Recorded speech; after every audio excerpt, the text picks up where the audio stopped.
Hello everybody, my name is Tom and I am a second year medical student, and in this video I just wanted to talk about a few things that I really wish I knew when I was going into medical school, how to get ready, things to do during the year, and so forth. I really want to give you some practical tips instead of some vague stuff like just try your best, don't put too much on your plate. So without any further ado, here we go. The first thing that I always had a question about when I was going into medical school, and that I know a lot of other students also wonder, is should you be studying over that summer before your first year? So many people have different opinions on this depending on who you ask. A lot of people will say, don't do anything that summer you go into medical school because it's the last summer you have, just sit back and enjoy it. Some people say go super hard studying biochem and get ready for your first year classes. So here's my advice on this. I really wish that I had studied just a little bit of anatomy going into that first year, and I only say that because I'd never taken an anatomy class in undergrad. So my first tip is, if you haven't ever taken any anatomy in undergrad, do just a little anatomy studying over that summer. And what I mean by a little is watch a few Khan Academy videos, buy an atlas and skip through it a bit. Nothing big, maybe just a few videos on the heart, on the GI system, some of those more high yield systems, just so you're not totally blown away by anatomy your first year, because you're gonna be thrown right into that in the anatomy lab, in the lectures, and if you've never taken it, I hadn't at the time, it's gonna be hard for you to kind of just get right into it. That's my first tip. Number two that I have is be careful about listening to your classmates. This may sound like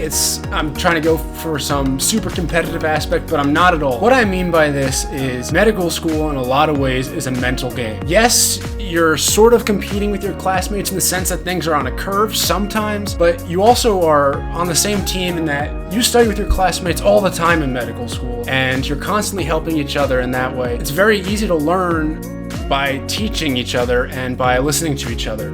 But what I mean by when I say be careful about listening to your classmates is be careful about listening to the classmates who are constantly talking about their grades and what scores they get on exams, how they study, because that can get into your head so easily. For example, every medical school and every medical class has those handful of students, those handful of gunners, who after every exam are going to go into their class group meeting, cry about how they got a B on the exam.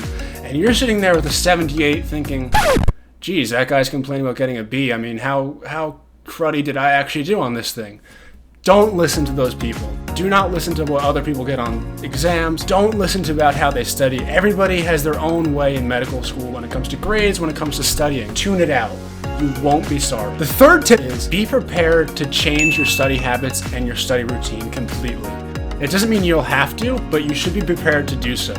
Medical school is a different beast than undergrad, it's a different beast than high school, it's a different beast than other master's programs and other grad programs. When you're in medical school, the content is delivered differently, the tests are organized differently, and there's just different ways of looking into information and understanding the things that you have to know. For example, in undergrad, I could show up to the lectures and all I would do is bring a yellow legal pad and I would take notes on that, and that's all I had to do during lectures. And then to study for exams, I would just look over my notes, do a few of the practice problems in the book, and that would pretty much be it, and I'd be good to go on the exams for the most part. I quickly found out that was not going to work for me in medical school, and I found that out the hard way the first few weeks.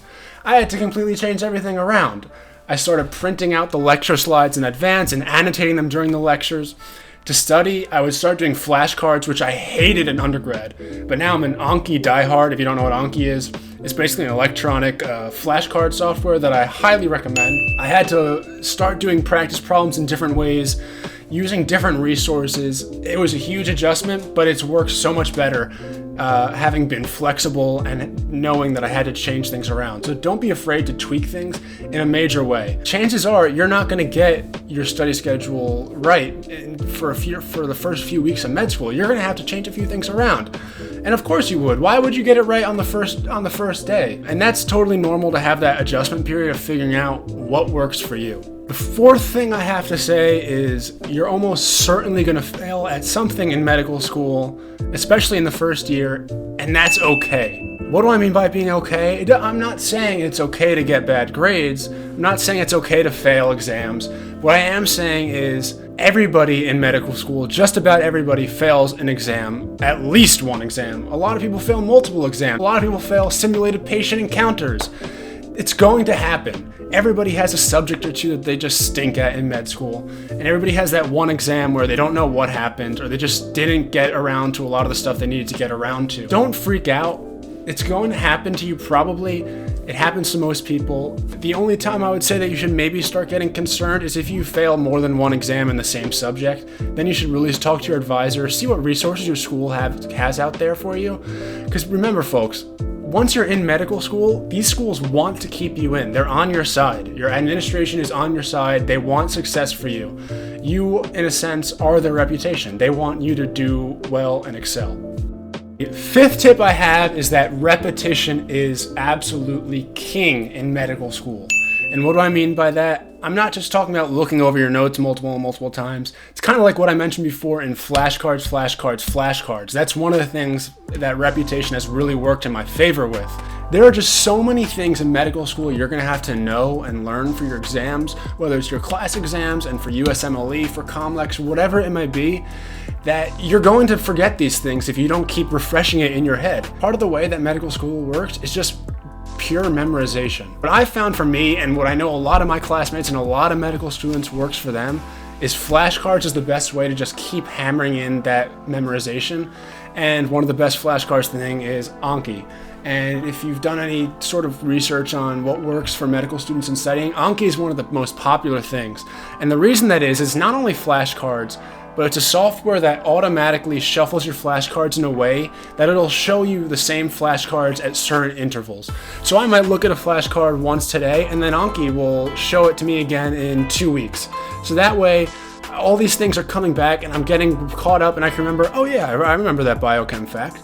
And that's really how you keep things fresh in your mind. You know, another way to do repetition is just doing board questions. And this could even be done early. As you do these board questions, they're gonna bring up all the stuff you learned back in first year biochem in the first week, or first year medic cell biology or histology that you've totally forgot about. You may get the question wrong, but afterwards you'll read the explanation and it might spur you to go back and read up on that chapter in first aid or look up that thing on UpToDate. Sixth thing I have for you is that practice problems are the way to the promised land. Like I said in the last tip, repetition is huge and it's so much on memorization, but you also have to be able to apply that memorization and all those facts that you've crammed into your head over the time. And the best way to do that is practice problems. And so one thing that I wish I had done in my first year had bought a question bank early on.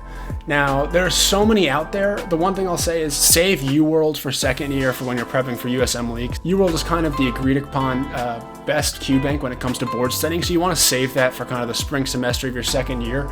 But there are so many other QBanks out there that you can use in your first year. The best way you can do it is that a lot of these QBanks you can just sort to have it ask you only biochemistry questions. So you can do that while you're studying for your biochemistry exams.